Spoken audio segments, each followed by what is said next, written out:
Welcome to another edition of Let's Talk Ed with Professor Chris. I hope you're all doing okay. I'm going to get right into it. Again, I'm your host, Professor Chris, the author of Getting the Most Out of Your College Experience. And this is Let's Talk Ed with Professor Chris. It's a podcast that is still empowering minds one episode at a time. This is also another edition of Real Students, Real Cases. And today's topic or today's case, I'm actually calling Run for Your Health. Run for your health. What got my attention was actually the percentage.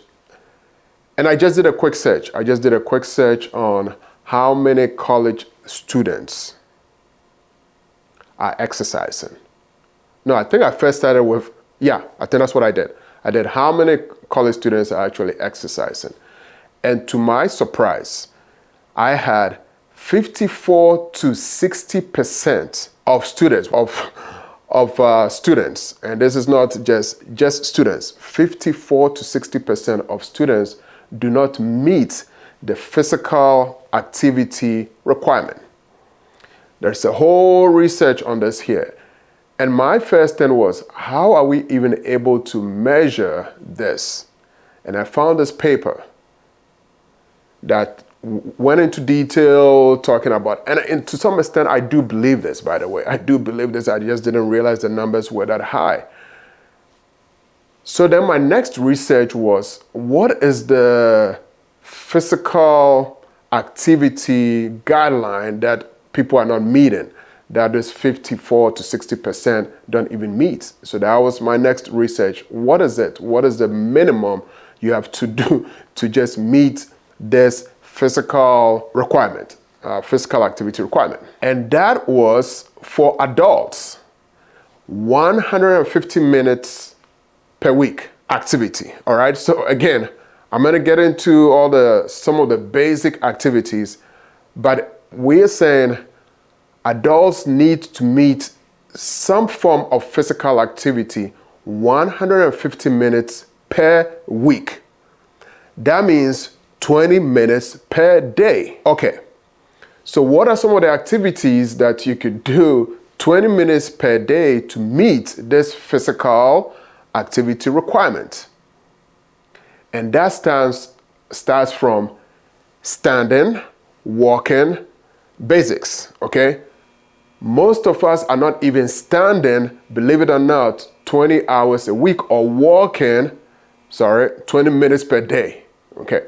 These are basics, and this is what I'm hoping to address today.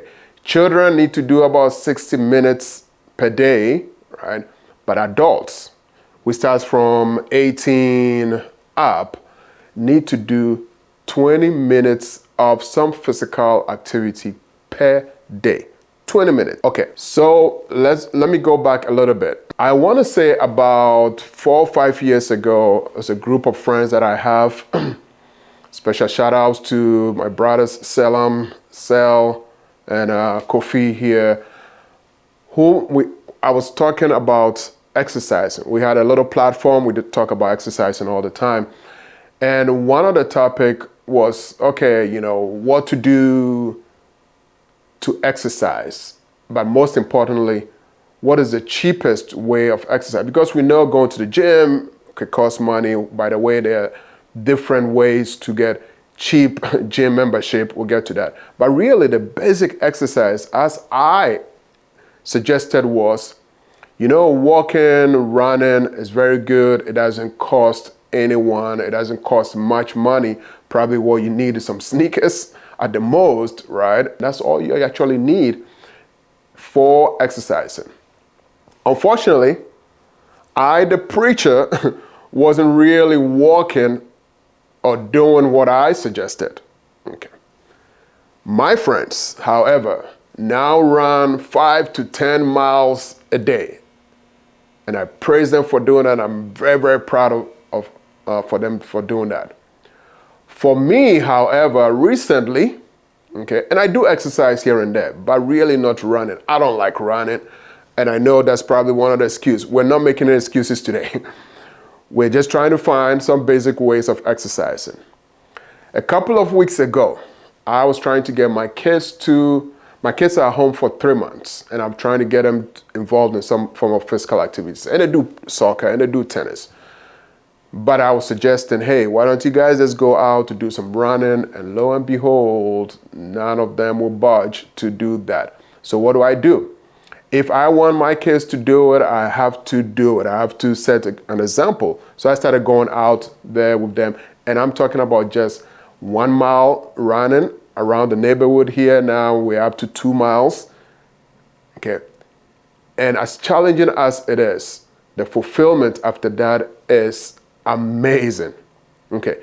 You have no idea. Again, I want this to be quick, so I'm just going to do this part 1. All right, let's do this part 1, Run for Your Health part 1, as I go through this quick story here. But the point I'm trying to make is, as challenging as it is, even to run 1 mile or 2 miles, the results, the fulfillment you get is amazing. The way this running I'm talking about is more of a jog, or it's a slow run, okay?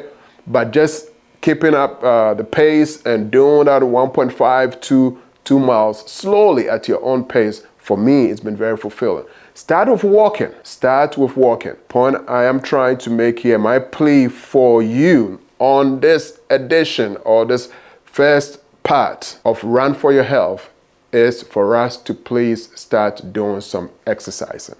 Okay? Walk, please. Let's do something.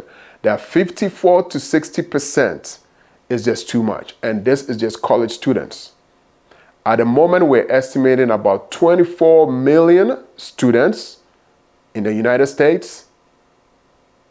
So technically, we're talking about 12.5 million college students not exercising, not meeting the minimum physical activity guideline or physical activity requirement, which is, again, being active for 20 minutes a day.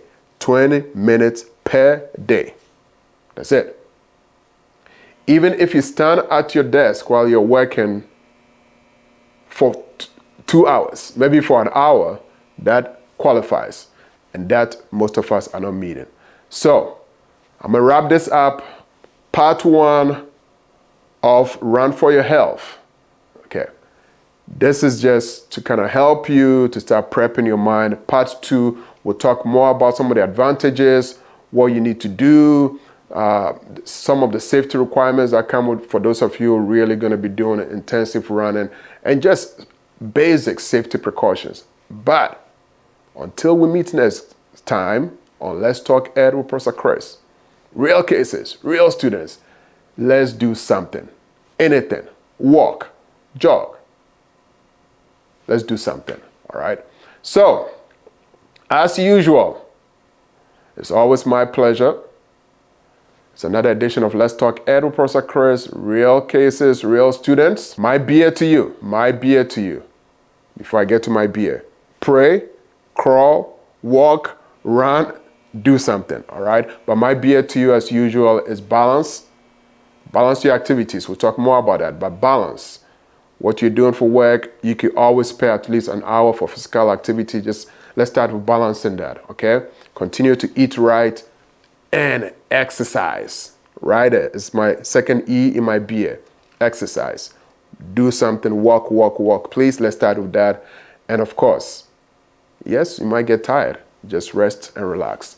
So my beer to you, as usual, balance, eat well, exercise, rest and relax. I will see you all next time on the next episode of Let's Talk Ed with Professor Chris. Real cases, real students, part 2 of Run for Your Health. We'll talk more about strategies and what it might take to help you to get on this journey. See you all next time. This is the book that I wished I had before going to college. And it's also the book I hope I had while I was in college. Get a copy of Getting the Most Out of Your College Experience now. You can get it online at Amazon, Barnes & Nobles, iTunes, and Google Play.